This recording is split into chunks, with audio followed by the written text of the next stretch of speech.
ফানাফি শেখ আল্লামা খাজা বাকিবিল্লা জালালি আল কাদেরী রহমতুল্লাহ আলাই। নবীজি সাল্লাল্লাহু আলাইহি সাল্লাম জানতেন তার পবিত্র হায়াতি জিন্দেগির মোবারকার পর কিয়ামত পর্যন্ত দুনিয়ার মাশরিক থেকে মাগরিব, শিমাল থেকে জুনুব তার আশেকরা বিরাজ করবেন, যারা নবীজি সাল্লাল্লাহু আলাইহি সাল্লামকে দেখেনি, শুধু শুনেছে মদিনা পাকে শুয়ে রহমাতুল আলামিন উম্মতি উম্মতি করে কাঁদেন। সেই আশেকরা শুনেছেন দয়াল নবী আমাদের জন্যই তায়েফের ময়দানে পাথরের আঘাতে রক্তাক্ত হয়েও উম্মতি উম্মতি করেছেন। শুধু এটুকু শুনেই আশেক রসুল সাল্লাল্লাহু আলাইহি সাল্লামরা নিজের জীবন, যৌবন, হায়াত, মৌত প্রিয় নবীজি সাল্লাল্লাহু আলাইহি সাল্লামের কদম মোবারকে সঁপে দিয়েছেন। তাই তো বলা হয়, মিশরের রমণীরা হজরত ইউসুফ আলাইহিস সাল্লামকে দেখে আঙ্গুল কেটেছিল কিন্তু টের পায়নি। আর নবী করিম সাল্লাল্লাহু আলাইহি সাল্লামের সাহাবারা নবীজি সাল্লাল্লাহু আলাইহি সাল্লামের চেহারা মোবারক দেখে নিজের কল্লা পর্যন্ত কেটেছিল, শব্দটুকু করেনি। কিন্তু পরবর্তী আশেকরা না নবীজি সাল্লাল্লাহু আলাইহি সাল্লামকে দেখেছেন, না নবীজি সাল্লাল্লাহু আলাইহি সাল্লামের এলাকায় তারা জন্মগ্রহণ করেছেন, কিন্তু নবীজি সাল্লাল্লাহু আলাইহি সাল্লাম নাম শুনেই নিজের জীবন, যৌবন, হায়াত, মৌত সমস্ত কিছু নবীর ইশকে বিলীন করে দিয়েছেন। এরা হচ্ছে আশেক রসুল সাল্লাল্লাহু আলাইহি সাল্লাম। তেমনই এক আশেক রসুল সাল্লাল্লাহু আলাইহি সাল্লাম সুন্নিয়তের ময়দানে মহাবীর, সুন্নিয়তের নয়নমণি ফানাফি শেখ ছিলেন আল্লামা খাজা বাকিবিল্লা জালালি আল কাদেরী রহমতুল্লাহ আলাই। কেন বলছি আল্লামা খাজা বাকিবিল্লা জালালি আল কাদেরী রহমতুল্লাহ আলাই ফানাফি শেখ ছিলেন? না, এটা শুধু মুখের দাবি না। তিনি যখন 2004 সালের 22 মে চাঁদপুর থেকে মাহফিল শেষে নারায়ণগঞ্জস্থ নিজ বাড়িতে ফিরতে নেন, তখন নিখোঁজ হন। নিখোঁজের সংবাদ শেখুল হাদিস আল্লামা ওবায়দুল হক নঈমী রহমতুল্লাহ আলাই যখন মৌজুদা হুজুর কাবলা আউলাদ রসুল আল্লামা সৈয়দি সানাদে মুর্শিদি আল্লামা তাহিশা মাদ্দাজিলুল আলীর কাছে পৌঁছায়, তখন হুজুর কাবলা এমনভাবে কেঁদেছিলেন। হুজুর কাবলা বড় সাহেবজাদা আউলাদ রসুল আল্লামা কাশেম শাহ মাদ্দাজিলুল আলী বলেন, আমার আব্বা হুজুরকে আমি এত বেশি কাঁদতে কখনো দেখিনি। শুধুমাত্র একবার কেঁদেছিল আমার এক আত্মীয় ইন্তেকালের পর। এরপরেই বাকিবিল্লার জন্য আউলাদ রসুল আল্লামা তাহিশা হুজুর কেঁদেছিলেন। সুবহানাল্লাহি ওয়া বিহামদি। এমনকি নিখোঁজের 6 মাস পর মৌজুদা হুজুর কাবলা আউলাদ রসুল আল্লামা তাহিশা মাদ্দাজিলুল আলী যখন বাংলাদেশে আবার সফরে আসেন, তখন আল্লামা বাকিবিল্লাহ আল কাদেরী রহমতুল্লাহ আলীর বাড়িতে এবং তার প্রতিষ্ঠিত জামিয়া গাউসিয়া তৈয়বা তাহিরা মাদ্রাসায় হুজুর কাবলা সফরে আসেন। হুজুর কাবলা 20 বারের অধিক দোয়ার জন্য হাত উত্তোলন করেন, কিন্তু কান্নার জন্য পরিপূর্ণ দোয়া করতে পারেনি। ধন্য আল্লামা খাজা বাকিবিল্লাহ জালালি আল কাদেরী, আপনি ধন্য যে হুজুর কাবলাকে এক নজর দেখার জন্য লাখো ভক্ত প্রতিনিয়ত পানি ফেলে চোখের, সেই হুজুর কাবলাই আপনার জন্য চোখের পানি ফেলেছেন। আল্লামা খাজা বাকিবিল্লাহ আল কাদেরী রহমতুল্লাহ আলাই ফানাফি শেখ ছিলেন। তার আরেকটি বড় প্রমাণ তার প্রতিষ্ঠিত মাদ্রাসা।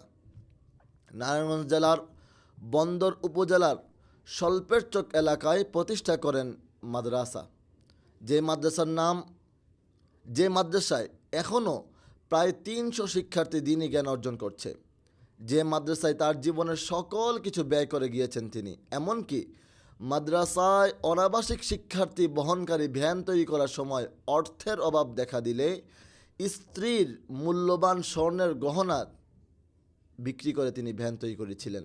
এত মহাব্বতের মাদ্রাসা। এই মাদ্রাসার নাম দিলেন জামিয়া গাউসিয়া তৈয়বিয়া তাহিরিয়া মাদ্রাসা। শুভাকাঙ্ক্ষীদের মাঝে তখন অনেকেই বলেছিলেন, আপনার মাদ্রাসার নামের সাথে আপনার অথবা আপনার বাবার নাম যুক্ত করুন। কিন্তু তিনি এই প্রস্তাবকে সরাসরি না করে দেন, বুঝিয়ে দেন হজরতে কেরামের নামের উপর এই মাদ্রাসায় গোলামের নাম থাকবে না, এবং মাদ্রাসার রেজিস্ট্রি সহ সমস্ত কিছু পরিচালনার জন্য লিখিতভাবেই আঞ্জুমানে রহমানিয়া আহমদিয়া সুন্নিয়া ট্রাস্টকে তিনি দিয়ে গিয়েছিলেন। সৃষ্টির মাঝে মানুষ শ্রেষ্ঠ তার জ্ঞানের কারণে। জ্ঞানী মানুষকে সৃষ্টির সেরা জীব বানিয়েছে। তবে জ্ঞানের মাঝে সবচেয়ে উপরের স্তর হচ্ছে হেকমতপূর্ণ জ্ঞান। তাই তো মহান আল্লাহ তাআলা সূরা বাকারা 269 নম্বর আয়াতে বলেছেন, যাকে হেকমত দেওয়া হয়েছে তাকে অতি উত্তম কিছু দেওয়া হয়েছে। তাই আল্লামা বাকিবিল্লাহ রহমতুল্লাহ আলাই, যাকে আল্লাহ তাআলা জ্ঞানও দিয়েছিলেন, সাথে সাথে হেকমতও দান দিয়ে তাই বলা যায় না, সৃষ্টির মাঝে মানুষ শ্রেষ্ঠ, সৃষ্টির মাঝে মানুষ শ্রেষ্ঠ তার জ্ঞানের কারণে। জ্ঞানী মানুষকে সৃষ্টির সেরা জীব বানিয়েছে। তবে জ্ঞানের মাঝে সবচেয়ে উপরের স্তর হচ্ছে হেকমতপূর্ণ জ্ঞান। তাই তো মহান আল্লাহ তাআলা বলেন, যাকে জ্ঞান দান করা হয়েছে, তাই তো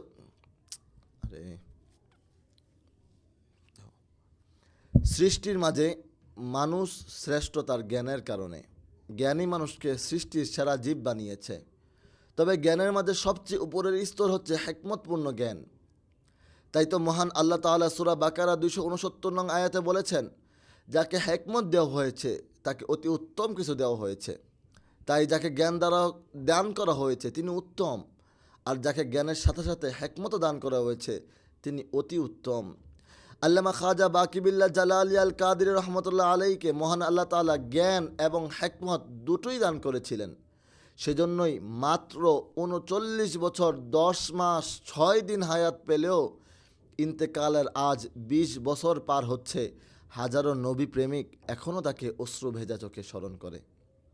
উল্লেখ্য যে আল্লামা খাজা বাকিবিল্লাহ জালালি আল কাদির রহমতুল্লাহ আলাইয়ের পৈতৃক নিবাস চাঁদপুর জেলার ফরিদগঞ্জ উপজেলায় হলেও ১৬ জুলাই ১৯৬৪ সালে নারায়ণগঞ্জ জেলার বন্দর উপজেলায় জন্মগ্রহণ করেন এবং নারায়ণগঞ্জ জেলাতেই পরিবেশ সমেত স্থায়ীভাবে বসবাস করেন।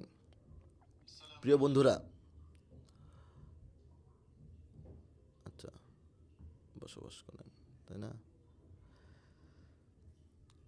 আল্লামা খাজা বাকিবিল্লাহ জালালি আল কাদির রহমতুল্লাহ আলাইকে নবী প্রেমিক সুন্নি জনতা স্মরণ করবে না কেন? উনি যখন মাঠে ময়দানে সুন্নিয়তের কাজ করেছেন, সে সময় এখনকার মতো এত সুন্দর যোগাযোগ ব্যবস্থাও ছিল না, এত ওলামায়ে কেরাম অথবা এত বক্তাও ছিল না। তবুও ভাঙ্গা ভাঙ্গা পথ পেরিয়ে ওয়াহাবিসহ ৭২ ধরনের বাতিল ফেরকার হাজারো হুমকিকে তুচ্ছ জ্ঞান করে ইয়া রসুল আল্লাহর স্লোগান নিয়ে, জবানে গাউসে পাকের শানমান নিয়ে দেশের এ প্রান্ত থেকে ও প্রান্তে তিনি ছুটে বেড়াতেন। যেখানেই যেতেন নবী প্রেমের এক অনল জ্বালিয়ে আসতেন। সুন্নিয়তের জন্য খরা ভূমিকে উর্বর ভূমি বানিয়েই আসতেন।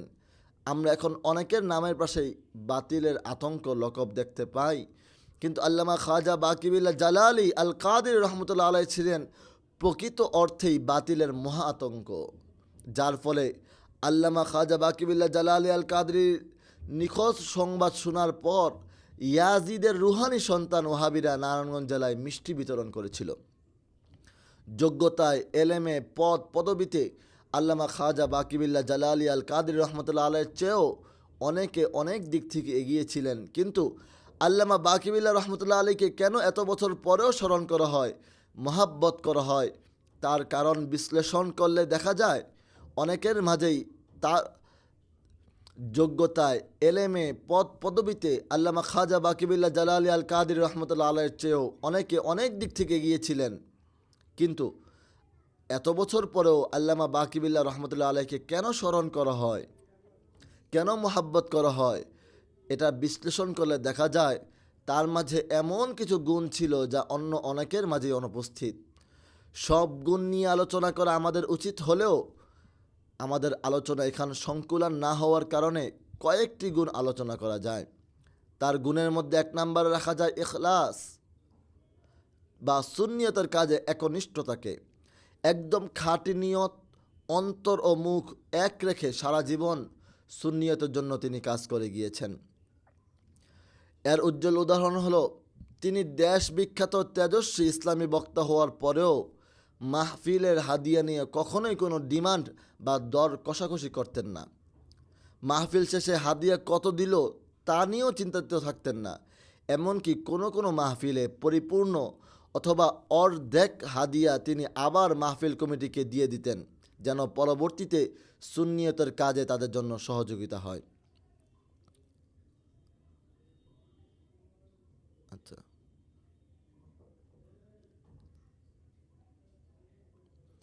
অনেক সময় মাহফিল এলাকায় চলে যেতেন সকালেই, সারাদিন সেখানে সুন্নিয়তের সংগঠনগুলোকে এগিয়ে নেওয়ার জন্য উনি কাজ করতেন। এরপরে রাতে মাহফিল করে তারপরে ঘরে ফিরতেন। আল্লামা খাজা বাকিবিল্লাহ রহমতুল্লাহ আলাইয়ের আরেকটি গুণ হচ্ছে যা তাকে চিরস্মরণীয় হতে সাহায্য করেছে, সেটা হচ্ছে উনি ছিল চরম পর্যায়ের সাহসী। তিনি অত্যন্ত সাহসী ছিলেন। দিন, মাযহাব, মিল্লাত রক্ষায় চরম সাহস তাকে বাতিলের কাছে এক মূর্তমান আতঙ্ক হিসেবে উপস্থাপন করেছে। এটা নবীজি সাল্লাল্লাহু আলাইহি সাল্লামের এক গুণ। তাই তো মহান আল্লাহ তাআলা বলেন, মুহাম্মাদুর রাসূলুল্লাহ ওয়াল্লাযীনা মাআহু আশিদ্দাউ আলাল কুফার রুহামাউ বাইনাহুম। মুহাম্মদ সাল্লাল্লাহু আলাইহি সাল্লাম আল্লাহর রসুল, কাফিরের উপর চরম আর মুমিনের উপর পরম রহম। সূরা আল ফাতহ।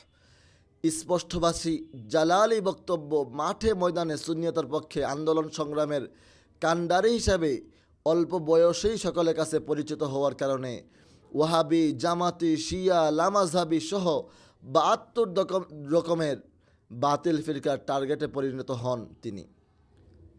চট্টগ্রামের বোয়ালখালীতে মাহফিল শেষে প্রকাশ্যে ওয়াহাবিরা ৬ রাউন্ড গুলি ছিল। মহান আল্লাহ তাআলার দয়ায় হজরতে কেরামের নেক নজর সেদিন পিস্তল থেকে গুলি বের হয়নি। এমন করে দেশের বিভিন্ন প্রান্তে প্রশাসনিক ক্ষমতা, আর্থিক প্রলোভন অথবা বিভিন্ন স্থানীয় মোড়লদের গায়ের জোর প্রয়োগ করে বাতিলরা খাজা বাকিবিল্লাহ জালালি আল কাদের রহমতুল্লাহ আলাইহির জবান বন্ধ করতে চেয়েছিল, কিন্তু কখনোই কারো রক্তচক্ষুকে ভয় করে হকের আওয়াজ বন্ধ করেনি সুন্নিয়তের এই মহান বীর পুরুষ।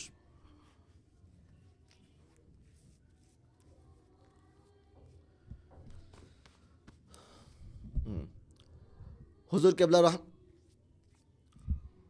কেবলা রহমতুল্লাহ আলাইহির বাণী হলো, हज़रत कराम जब चाहे सूखी हुई लकड़ी से भी काम लेते हैं। আল্লামা খাজা বাকিবিল্লাহ জালালি আল কাদেরী রহমতুল্লাহ আলাই নিজেকে সেই শুকনা লাকড়ি মনে করতেন। হুজুর কেবলা রহমতুল্লাহ আলাই বাণী হলো, हज़रत कराम जब चाहे सूखी हुई लकड़ी से भी काम लेते हैं। আল্লামা খাজা বাকিবিল্লাহ জালালি আল কাদেরী রহমতুল্লাহ আলাই নিজেকে সেই শুকনা লাকড়ি মনে করতেন। অহংবোধ, লোভ, লালসা, হিংসা অথবা দুনিয়াবি বাহবা চাওয়া মুক্ত এক মহান জীবন পালন করেছেন আল্লামা খাজা বাকিবিল্লাহ জালালি আল কাদেরী রহমতুল্লাহ আলাই। আজ তিনি নেই প্রায় ২০ বছর, কিন্তু আল্লামা খাজা বাকিবিল্লাহ রহমতুল্লাহ আলাইয়ের অভাব এখনও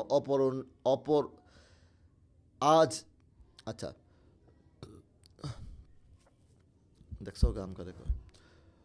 হুজুর কেবলা রহমতুল্লাহ আলাইয়ের বাণী হলো, हज़रत कराम जब चाहे सूखी हुई लकड़ी से भी काम लेते हैं।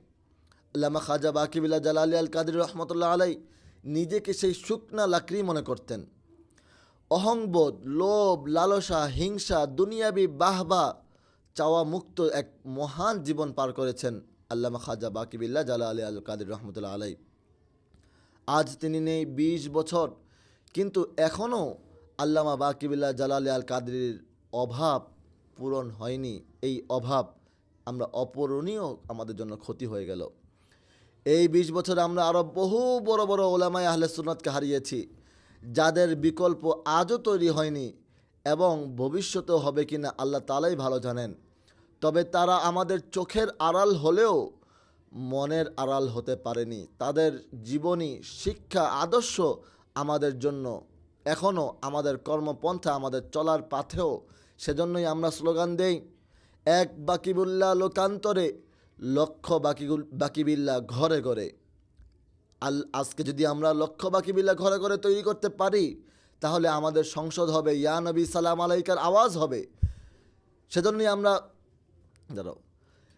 এই ২০ বছরে আমরা বহু বড় বড় ওলামায়ে আহলে সুন্নাতকে হারিয়েছি, যাদের বিকল্প আজও তৈরি হয়নি, যাদেরকে হারিয়ে আজকে আমরা অভিভাবক শূন্য। এই ২০ বছরে আমরা বহু বড় বড় ওলামায়ে আহলে সুন্নাতকে হারিয়েছি, যাদের বিকল্প আজও তৈরি হয়নি এবং ভবিষ্যতে হবে কিনা এটা একমাত্র আল্লাহই ভালো জানেন। তবে তাদেরকে হারিয়ে আমরা আজ অভিভাবক শূন্যতা অনুভব করছি। তবে তাদের চলার পথ, তাদের কর্মপন্থাই আমাদের চলার পথেও। সেজন্য আমরা বারবার স্লোগান দিতাম, এক বাকিবুল্লাহ লোকান্তরে, লক্ষ বাকিবিল্লাহ ঘরে ঘরে। তাই আজ যদি ঘরে ঘরে বাকিবিল্লাহ রহমতুল্লাহ আলাই তৈরি হয়ে যায়, আমাদের সংসদ হবে ইয়া নবী সালাম আলাইকা বলার সংসদ। আমাদের ঘরে ঘরে আহলে সুন্নাত ওয়াল জামাতের স্লোগান চলবে। আমাদের ঘরে ঘরে নারে তাকবীর আল্লাহু আকবার, নারায়ে রিসালাত ইয়া রসুল আল্লাহর স্লোগান চলবে। তবে যতদিন আমাদের ঘরে ঘরে বাকিবিল্লার মতন সৈনিক তৈরি না হবে, ততদিন ওয়াহাবিদের রাজ এই বাংলার জমিনে চলবে। তাই আমরা আল্লাহর কাছে দোয়া করি, আল্লাহ যেন আল্লামা বাকিবিল্লাহ রহমতুল্লাহ আলাইয়ের মতন মর্দে মুজাহিদ, আরও কিছু মর্দে মুজাহিদ আমাদেরকে দান করে, যাদের নেতৃত্বে আমরা আহলে সুন্নাত ওয়াল জামাতের কাজ করব এবং ঘরে ঘরে নারায়ে তাকবীর আল্লাহু আকবার, নারায়ে রিসালাত ইয়া রাসূলুল্লাহর স্লোগান দিব। ধন্যবাদ।